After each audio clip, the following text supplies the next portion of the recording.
there's a checkpoint.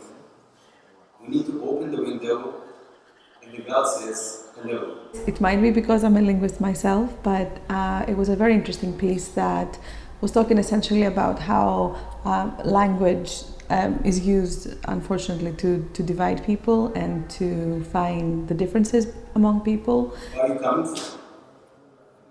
We reply and we pass through. We will never ask a third question. We come from the right place. And moreover, our pronunciation matches the place we claim to be coming from. We have passed the Shibboleth test. Using like small snippets of information from Israel, from other parts of the world, about how particular sounds or particular words were used to discriminate among people. El General has found his word, Perahil.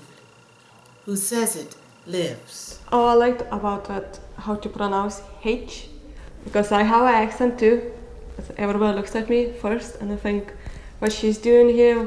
People are affected by these sort of things, you know, a small slip up, the way you pronounce a vowel or a consonant, whether you know a word and what it means, or whether you can pronounce this particular thing or not, and whether you can roll your R's. That can really have an effect in the way you live your life.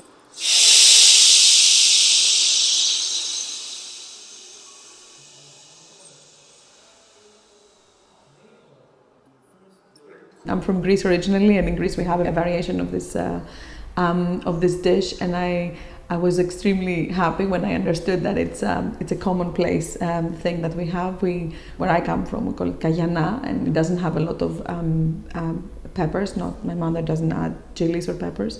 It just gave me a beautiful sense of home, a nice warm sense of home, thinking about that food. And I think it's close to my heart because I'm a chef, and I think food brings nationalities together. Maybe people cannot travel, but their cooking habits may travel, which is quite interesting.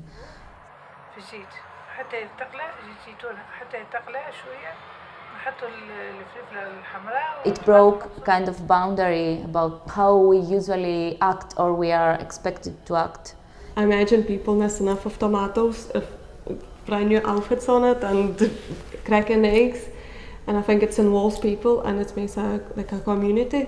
That's what food all about, to share it with our people.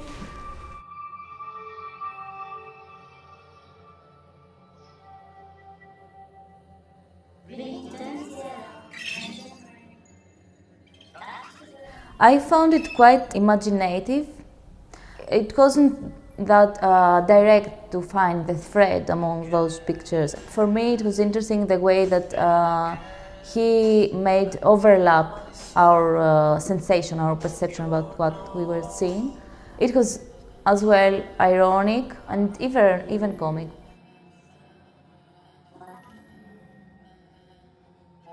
The first one I saw when I arrived is quite hard to ignore because it's very big. It's all over the wall. That's the big fresque on the wall. I like the way it's drawn because it looks like sort of like children made it.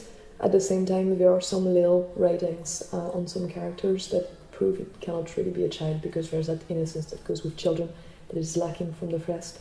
And then on another character in the same group is written Gaza is dying, so direct link obviously to the Gaza Strip conflict. It's extremely colorful, which is a strong contrast, I think, with the actual message of the piece. There are barbed wire around an empty pitch. Those barbed wire will always remind you of the Holocaust somehow, because it's what you saw everywhere around the camps.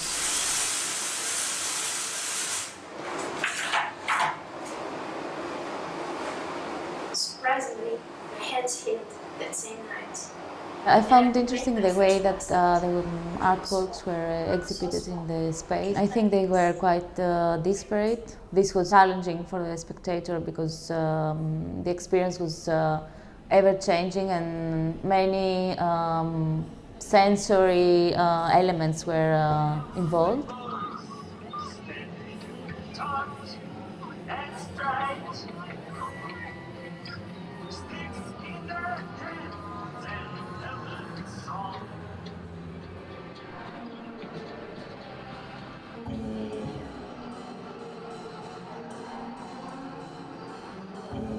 You don't know exactly how you should engage with each piece. So, when you're listening to the background on something that is loud, my thoughts were, do I try to block it out and try to focus on what I'm looking at, or do I allow it to influence me? I have no idea where it came from, but it was just in my ears, so I was moving around the exhibition with all that noise in my ears. It's very nice, it's a nice combination of all sort of stuff, all sort of sounds, and it gives a sort of like, I won't go as far as bleak, but quite a grave atmosphere to the whole thing.